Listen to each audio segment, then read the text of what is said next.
seems pretty obvious what's happening here, which is the High Court has set a number, 1.2 square kilometres, $2.5 million. An area a whole lot larger than that will, of course, produce compensation a whole lot bigger than that. Northern Territory government can't pay it. Federal government doesn't seem to, well, hasn't quite responded publicly to all of this.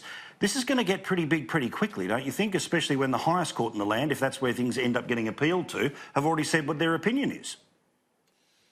Well, it does present itself as being quite interesting. Also, what the responsibility of the Commonwealth will be is also interesting, because the Northern Territory was under Commonwealth control for a long period of time prior to self-government by the Northern Territory. And the time frame in which we're talking about, when Nabalco first came in and took control of that mine, precedes the Northern Territory coming about as a government in itself. So that will be interesting.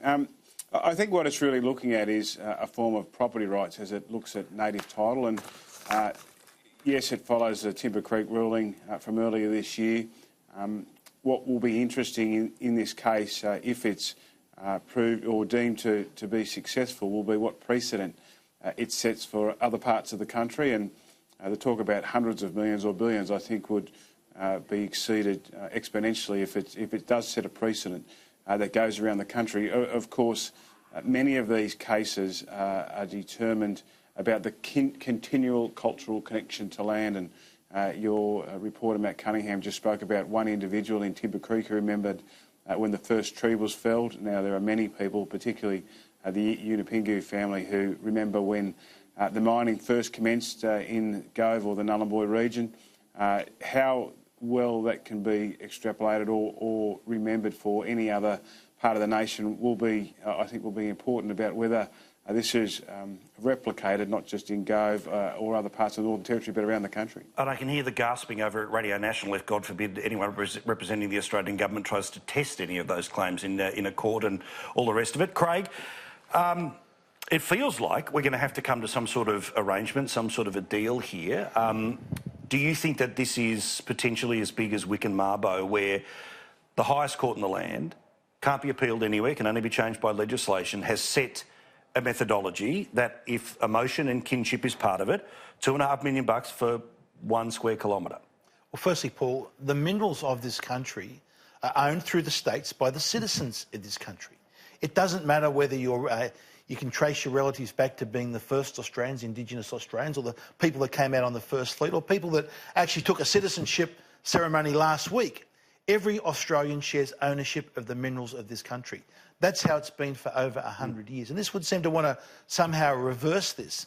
Secondly, if you have this cost of, obviously when minerals are dug up out of the ground, of course there's some damage to the natural landscape. Now, if that cost is not only put on retrospectively, but put on prospectively, it simply could make mining in this nation unviable. Now, we've got to remember, the mining of this nation, this is the backbone of this country. This is why we are a rich and prosperous country that can afford things like listing all these drugs that we do on the PBS. But those people that are sitting there in the High Court, they may be completely aware of that, but there's quite the movement on at the moment, everything from recognition to voices to treaties that are being negotiated right now in the Northern Territory and in Victoria. I'm not entirely sure that common sense is going to be uniform in its definition here. Well, it's going to need to, Paul, because we can't keep adding all these costs, and someone has to pay this at the end of the day. And at the end of the day, it comes out of the average bloke working out in Western Sydney or the suburbs of Melbourne or Brisbane. It comes out of their pocket. And it's going to be yet another impediment to developing this nation, the mining resources of this nation, which are just so important for our country. Yeah, I mean, Kristy, as I said, there's a treaty process that's being negotiated by the Andrews government right now in Victoria. There's a process that the Territory government is involved with as well. I don't know if presumably this is part of the negotiation to say, hey, we can go one way where we can argue it all the way through the courts and we know we can make out what the dollars are going to be, or we can come up to some sort of arrangement before then. It's a pretty powerful negotiating tactic, though, from certain Indigenous communities and people who can claim direct connection to the time when the land was being disrupted.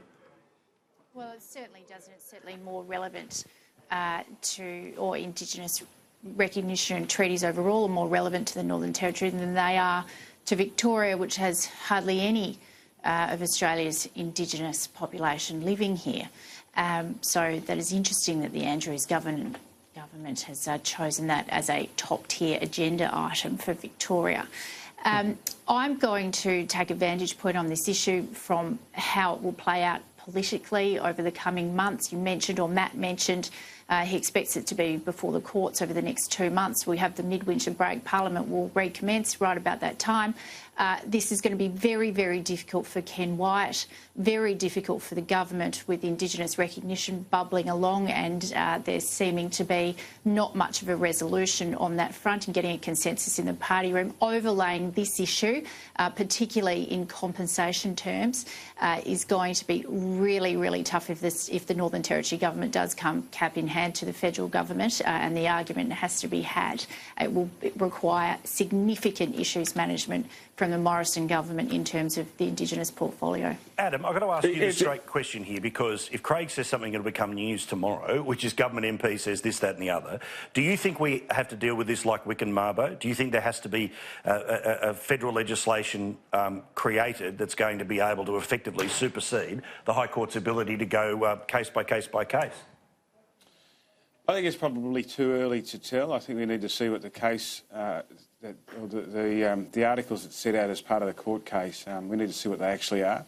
One of the interesting aspects will be in regards to property rights, because there are state governments and territory governments around the country who are moving to say that any resources below the surface are Indigenous owned, particularly around the area of strategic Indigenous reserves around water. So what they're saying is water underneath the ground, the aquifers, are Indigenous, and allocations are starting to come towards Indigenous traditional owners. Now, there are other governments who are also talking about the minerals beneath the ground are traditional owners' minerals, and if that forms part of the case in Nhulunbuy in the Northern Territory in relation to bauxite, which is being mined there, that will certainly set a precedent, but it will also put the scares into state governments around Australia who do have responsibility, unlike the Northern Territory where there's a competing responsibility with the Commonwealth.